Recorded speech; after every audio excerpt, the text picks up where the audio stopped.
Bienvenue au Petit Journal. On t'amène faire un tour de bateau aujourd'hui sur le Maxime. Et il paraît qu'il va y avoir des invités très spéciaux sur le Maxime aujourd'hui. Il y aura Jeanne-Mance et Maisonneuve, ces personnages historiques. Et parlant de personnages historiques, il y a un homme politique qui pourrait bien passer à l'histoire lui aussi. Lucien Bouchard, l'ancien ministre de l'Environnement, a posé un geste qui a bouleversé tout le Canada. Tu t'imagines, il a démissionné du Parti conservateur pour donner son appui au Parti québécois et militer en faveur de l'indépendance du Québec. Écoute ça.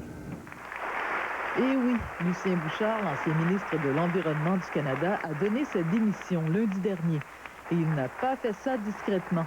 Il a déclaré à tout le monde que la raison pour laquelle il ne voulait plus être associé au Parti conservateur de Brian Mulroney, c'est qu'il croit que le Québec doit devenir indépendant du Canada. Oh là là, ça en a surpris plusieurs. Tu t'imagines? Un ministre fédéral qui donne son appui au Parti québécois et qui se dit en faveur de la souveraineté association? C'est le fameux rapport Charret qui a mis le feu aux poudres. Tu sais, ce rapport dont Corinne t'a parlé la semaine dernière et qui propose des compromis pour que l'accord du lac Meach soit signé à tout prix.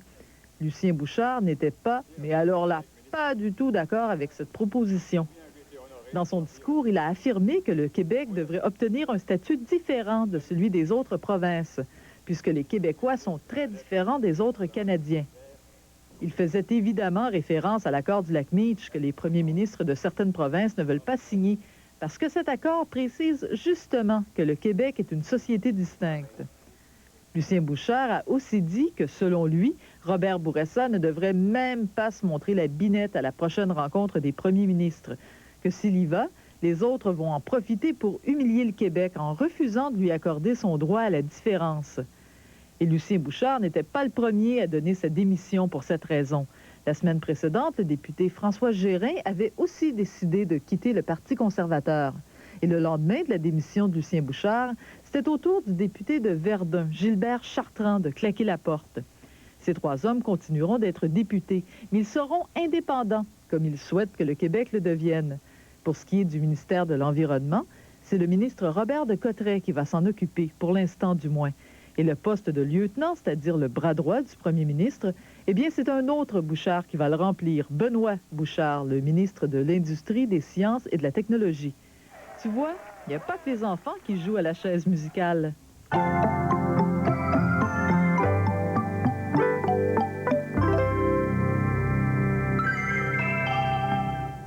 Scientifique renommé, Albert Jacquard est aussi l'auteur de plusieurs livres.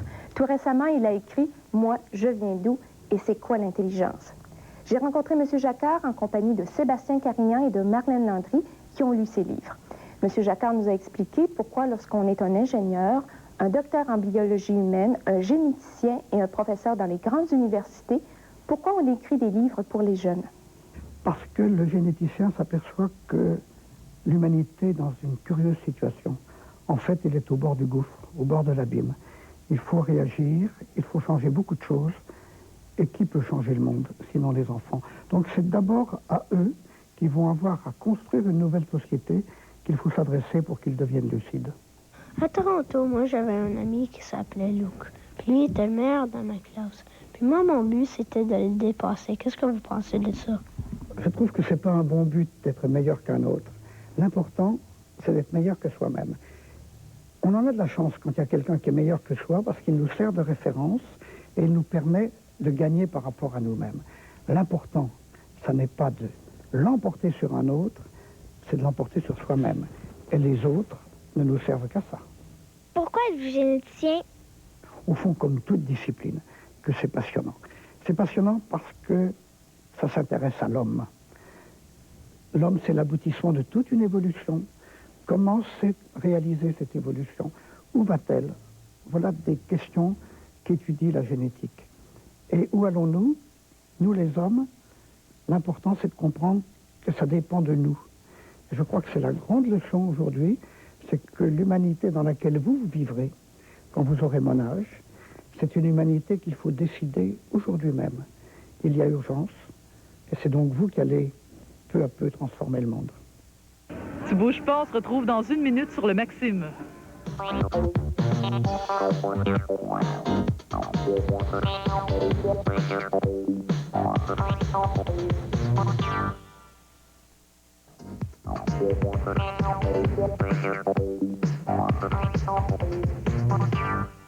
Nous sommes à la poupe, qui est l'arrière du bateau, et on commence notre croisière avec un tour d'horizon de l'actualité. Kathleen a relevé quelques événements qui se sont produits cette semaine. À toi, Kathleen. Te souviens-tu du conflit qui oppose les jeunes anglophones et francophones de la commission scolaire de Brossard? On t'en a parlé à plusieurs reprises. Eh bien, ce conflit, c'est chose du passé maintenant. L'école Good Shepherd, ou Bon Pasteur, recevra uniquement des élèves francophones dès septembre prochain. Pour ce qui est des élèves anglophones, ils iront à l'école Saint-Michel. C'est le ministre de l'Éducation, M. Claude Ryan, qui a tranché dans cette histoire. Il a donné à chaque communauté des écoles à vocation linguistique unique, c'est-à-dire d'un côté une école anglaise et de l'autre une école française. Pour les parents, c'est un compromis acceptable. Ce qui l'est moins, par contre, c'est que M. Ryan, en prenant sa décision, donne raison à ceux et celles qui croient que la cohabitation entre anglophones et francophones est impossible. Lundi dernier, des camionneurs en colère ont dressé des barrages sur certaines routes au Québec. Cette manifestation a d'ailleurs provoqué des bouchons importants sur les autoroutes 20 et 40. Les 1500 membres de l'Association des propriétaires de camions-remorques indépendants du Québec protestent contre les camionneurs des autres provinces canadiennes et des États-Unis qui, d'après eux, ne respectent pas les mêmes règles. Les camionneurs indépendants demandent au gouvernement du Québec d'établir un contrat type pour tous les transporteurs et un ensemble de règles qui harmonisera les relations entre les camionneurs propriétaires et ceux qui travaillent pour une grosse compagnie. De plus, ils réclament que le coût des permis pour travailler comme camionneur soit diminué.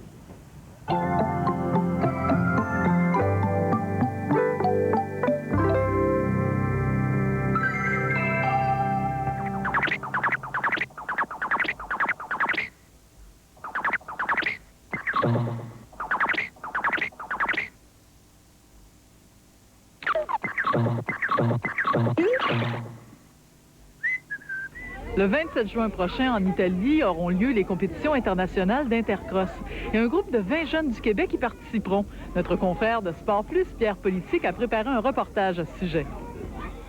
Inventé il y a quelques années par le directeur technique de la Fédération de cross, Pierre Filion, l'Intercross se veut un sport rapide et une alternative à la cross traditionnelle qui avait mauvaise réputation. Premièrement, l'Intercross a été développé pour répondre un petit peu aux problèmes que la cross vivait, c'est-à-dire une mauvaise réputation de violence. À partir de ça, les gens de la Fédé et de la sécurité dans les sports ont travaillé ensemble pour développer un nouveau sport qui utiliserait les mêmes principes que la cross, mais qui pourrait faire oublier cette réputation-là. Les règles sont simples. Les équipes évoluent à 4 contre 4 sur le terrain, en plus d'un gardien.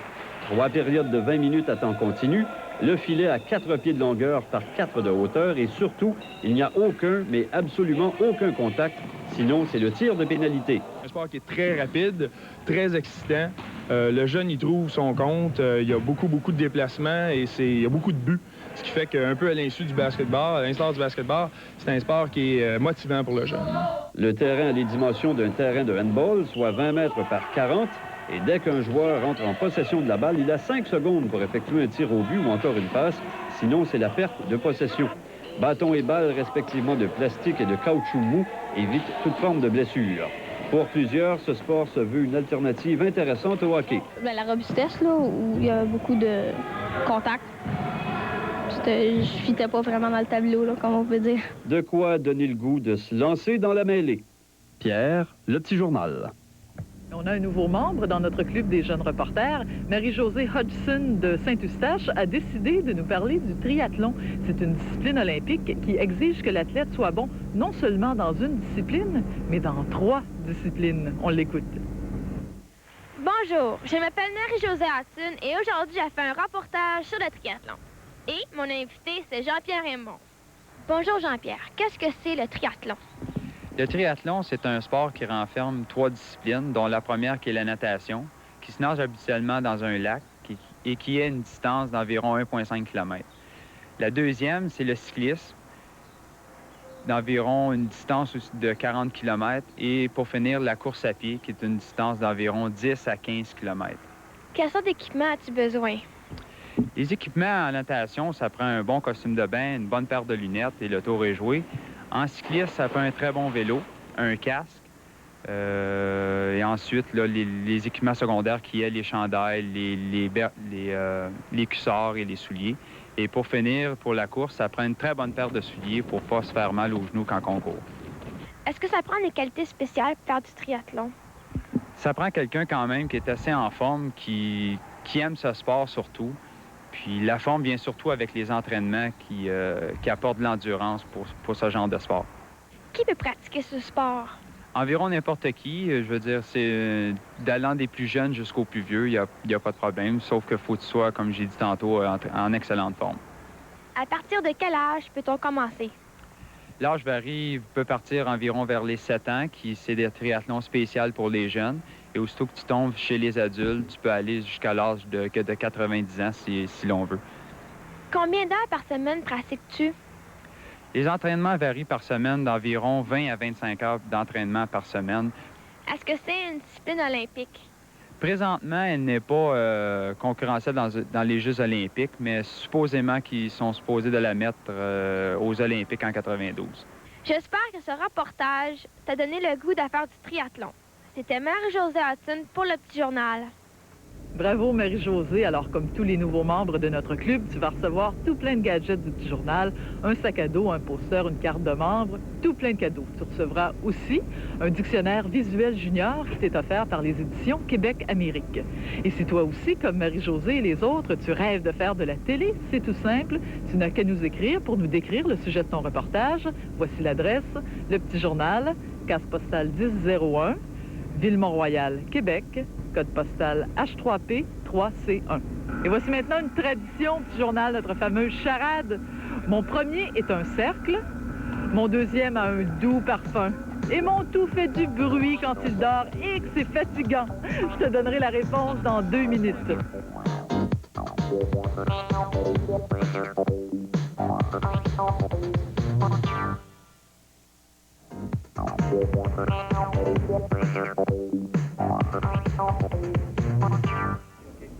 C'est pas besoin de prendre l'avion pour voyager.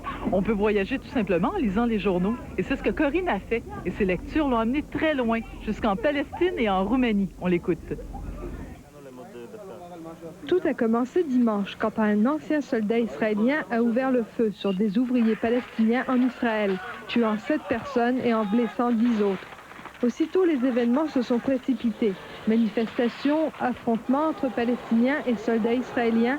De part et d'autre, la violence a répondu à la violence. Tellement même qu'un Palestinien a tiré sur un autobus de touristes français à Amman, en Jordanie. Comme tu le vois, ce meurtre en Israël a provoqué une vague de haine d'un bout à l'autre du Moyen-Orient, faisant près de 1000 blessés et des dizaines de morts. Que ce soit à Jérusalem, dans les territoires occupés ou même dans les pays voisins tels la Jordanie ou le Liban, cet assassinat des ouvriers palestiniens a ravivé la haine entre Arabes et Juifs. En Roumanie, dimanche, c'était les premières élections libres depuis 44 ans. Les Roumains avaient le choix entre les candidats de 3 grands partis et d'au moins une 50aine de petits partis. Mais c'est le Front de Salut National, en place depuis décembre 89, qui a remporté ces élections avec une majorité écrasante de près de 90% des voix. Les 2 grands partis d'opposition, le Parti libéral et le Parti paysan, ont aussitôt contesté les résultats, accusant le nouveau président Ion Iliescu de fraude électorale. Le Premier ministre Petre Roman a déclaré que des enquêtes seraient ouvertes, mais a aussi reconnu que des fraudes ont eu lieu.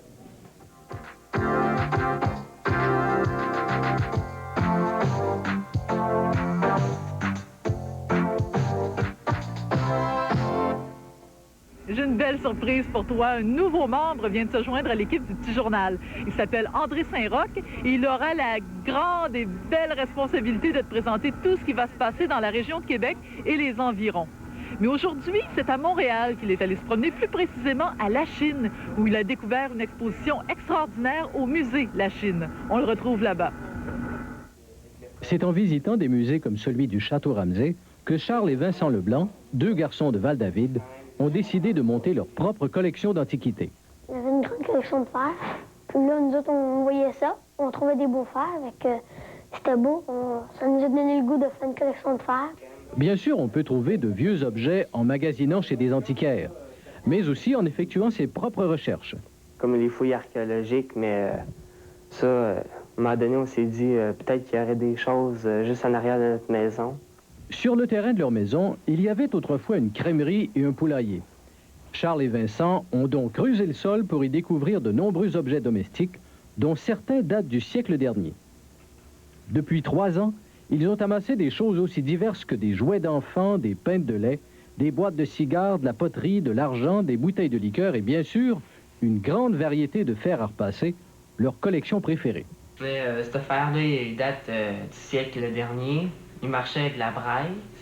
Puis ça ici, c'est la chambre de combustion. Ben, il y avait aussi 2 choses. Ben, il y avait comme une affaire comme ça, puis s'il y avait un trou, puis là, quand on rentre le soufflet, là, comme ça. Leurs recherches sur le terrain, dans les marchés aux puces et chez les antiquaires, leur apportent beaucoup d'informations sur l'histoire du Québec et la vie des gens autrefois. Il n'y a pas de date. Combien ça? Non, on l'a trouvé, là, le date.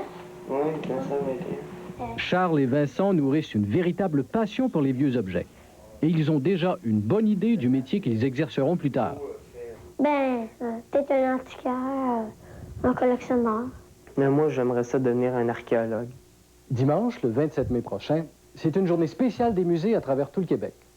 Si tu vas au musée de la ville de la Chine, tu pourras rencontrer Charles et Vincent Leblanc, les 2 collectionneurs que je viens de te présenter. André, le petit journal. Je te disais tantôt qu'on pouvait voyager tout simplement en lisant les journaux. C'est vrai, mais c'est pas aussi agréable que de faire un vrai voyage. T'aimerais ça voyager, aller faire un tour en Côte d'Ivoire? Kathleen va t'expliquer tous les détails de notre grand concours. La Côte d'Ivoire est un pays d'Afrique de l'Ouest situé sur le bord de l'océan Atlantique. Si tu as entre 13 et 17 ans, eh bien, tu es éligible à un concours qui pourrait t'amener en Côte d'Ivoire, et ce, en compagnie d'une équipe de tournage de télévision 4 saisons et des journalistes du Journal de Québec et du Journal de Montréal. La Société de coopération pour le développement international, SOCODEVI, t'invite à découvrir ce pays plein de contrastes et à te sensibiliser au développement des pays du tiers-monde. Mais ne va pas croire que tu vas gagner ce magnifique voyage en te tournant les pouces. On te demande de te creuser la cervelle. Dans quelques instants, une question concernant la Côte d'Ivoire ou l'Afrique en général te sera posée. Tu devras inscrire ta réponse sur un coupon de participation découpé dans le Journal de Montréal ou de Québec de la fin de semaine. Ainsi, durant 8 semaines, une question différente te sera posée à chaque fois. Alors n'oublie pas, il faut inscrire la date de diffusion de la question sur ton coupon. Mais t'en fais pas, il suffit d'avoir une seule bonne réponse pour gagner. Il faudra bien sûr que ton coupon soit tiré au sort. Ces voyages d'une valeur approximative de 3 500 $ chacun ont été organisés avec la collaboration de Vacances Famille et Choquéo. Évidemment, pour t'amener comme ça de l'autre côté de l'Atlantique, ça nous prend l'autorisation de tes parents ou d'un tuteur. Alors n'oublie pas de leur demander de poser leur griffe à l'endroit approprié sur le coupon de participation.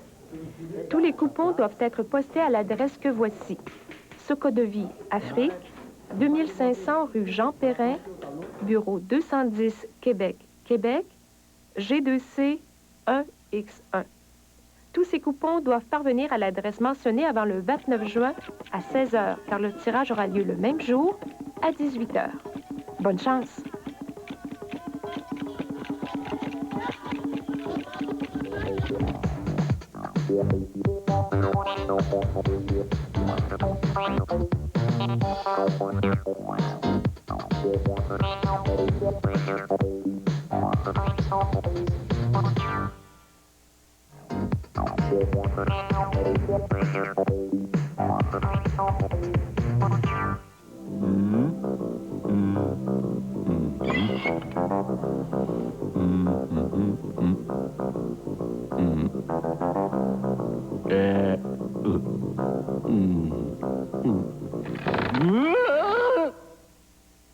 C'est que...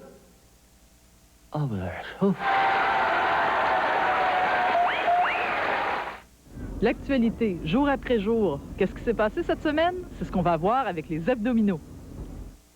Dimanche, incendie dans les locaux de la Société Saint-Jean-Baptiste à Montréal, un organisme de défense des droits des Québécois francophones. L'incendie a fait quelques dommages au mobilier, mais fort peu au dossier.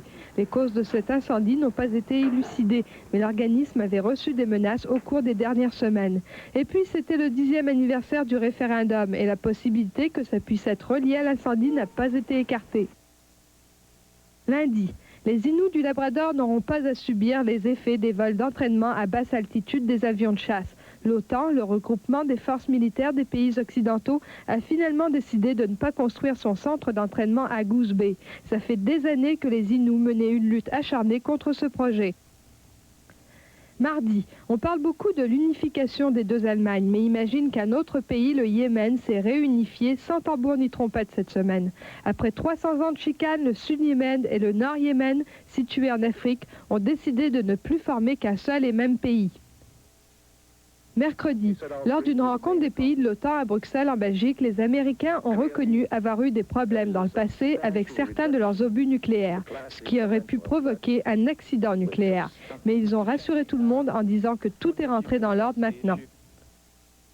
Jeudi, la France et la Grande-Bretagne ont souligné les 50 ans de l'opération Dynamo avec des bateaux ayant participé à ce sauvetage en 1940. Alors que Français et Anglais étaient encerclés par les nazis à Dunkerque, les Alliés sont venus les secourir. Un sauvetage qui a changé le cours de la Seconde Guerre mondiale. Sans ça, la Grande-Bretagne estime qu'elle n'aurait pu résister aux nazis. Voilà donc une autre page de notre calendrier qui se tourne. Au début de l'émission, je t'ai parlé de la démission du ministre Bouchard et d'autres députés du Parti conservateur. Évidemment, si ça arrête là, ça n'aurait pas de grandes conséquences. Mais qu'est-ce qui arriverait si plusieurs ministres et plusieurs députés donnaient leur démission? Eh bien, c'est la question qu'on a posée à un groupe de jeunes. On les écoute. Il y aura beaucoup de problèmes, là, puis tout le monde va partir, puis il va s'en aller à un autre pays comme l'Asie, tout ça. C'est ça. Bien, il va y avoir des disputes entre les ministres, puis il faut qu'ils fassent d'autres élections, peut-être parce qu'il y a des ministres qui ne s'entendent pas bien. Bien, je pense que tous les ministres et les députés, ils vont aller voir genre Parizeau au Québec, puis ils vont rester avec lui, puis Brian Mulroney va tout perdre. Là. Fait que ça va être à Québec qu'ils vont tout être. Bien, il va peut-être falloir que Mulroney il démissionne, puis il va falloir faire d'autres élections. Premièrement, il y a déjà le lac Meech qui marche mal.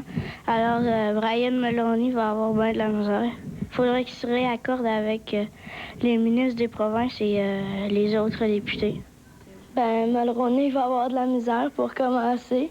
Il va falloir qu'il fasse d'autres élections. Il va falloir qu'il en trouve d'autres. Parce qu'il ne sera pas capable de faire ça tout seul. Concours La Nouvelle Sans Faute. Aujourd'hui, on te présente nos 6 derniers gagnants.